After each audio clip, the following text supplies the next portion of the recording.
usually like that. Nung una natalo ka ni Justin dahil wala ka sa focus. Tapos ngayon nakikipag-away ka pa sa kanya. Are you trying to ruin yourself? Pwede ba, Libby? Saka muna ako sa muna at sumbatan. Ang dami na nangyari ngayong araw na to, oh. Pwede ba gusto ko na lang magpahinga? Gusto na rin magpahinga ng utak ko, Xavier! Dahil pagod na to kakaisip kung bakit ka nagkakaganyan! For once, umamin ka nga sa akin. Kaya ka ba nagkakaganyan dahil kay Princess? Do you still love her? Gusto mo malaman ng totoo? Oo! Dahil hanggang ngayon, mahal ko pa rin si Prince.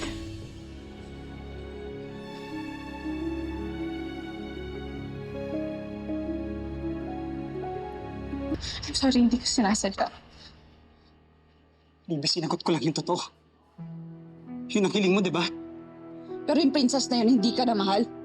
Si Justin na yung gusto niya. Kaya kahit anong gawin mo, hindi na siya babalik sa'yo. Kaya tigilan mo na yung pagtatantrums mo, Xavier. Tigilan mo na yung pagpapapansin mo. Kasi hindi uubra kay princess yan eh. Naka-move on na siya, kaya mag-move on ka na rin. Alam ko naman yung totoo eh. Kung bakit mo ako binalikan.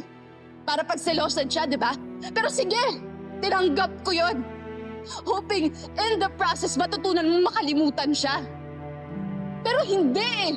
Parang mas lumala pa yata yung pagkabaliw mo sa princess na yun. Xavier, wake up. She doesn't care about you anymore.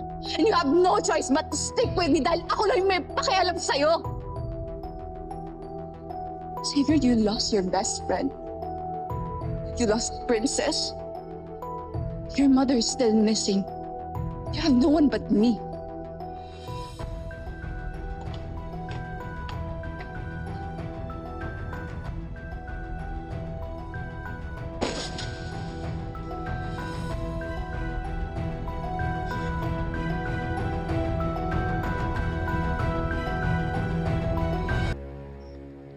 Princess! Pwede ba tayo mag-usap? Xavier, wala na tayong dapat pag-usapan. Princess, gusto ko na mag-sorry sa nangyari. Bakit ka sa akin magsasorry? Kay Justin, siya yung sinaktan mo, di ba? Pero Princess, ginawa ko yung dahil sa'yo. Dahil nagsiselos ako na makita magkasama kayo ni Justin. Dahil naiinis ako sa sarili ko, na hinayaan ko mawala ka sa akin at papunta sa kanya. Pero hindi sapat yun para manakit ka ng tao, Xavier. Yung pananakit mo sa akin. Enough ba na dahilan yun?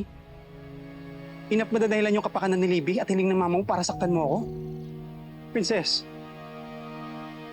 Princess, hindi ko na kaya. Kahit hiniling mo sa akin na makapag-iwalay para sa mama mo at kay Libby, hindi kaya tanggapin ng puso ko si Libby eh.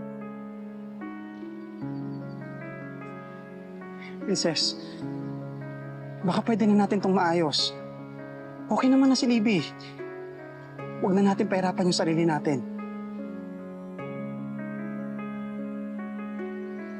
Xavier, hindi naman natin kailangan pahirapan yung mga sarili natin. Pwede naman nating piliin na mag-move on na lang. Xavier, ako kahit masakit, pinipilit ko na mag-move on. Hindi lang para sa mama ko o para kay Libby, para na rin sa sarili ko. Princess. Xavier, nakapag-desisyon na ako, okay? Xavier, sobrang tagal kong nangulila sa pagmamahal ng isang ina. At ngayong nakita ko siya, hindi ba ang damat ko kung hindi ko pagbibigyan yung gusto niya? Xavier, siya na lang yung meron ako. Siya na lang yung pamilya ko. Kaya kahit masakit, kahit mahirap, gagawin ko lahat para sa mama ko. Okay? Ayokong masira kung anumang meron kami ngayon ng mama ko. At gusto kong iparamdam sa kanya kung gaano ko siya kamahal.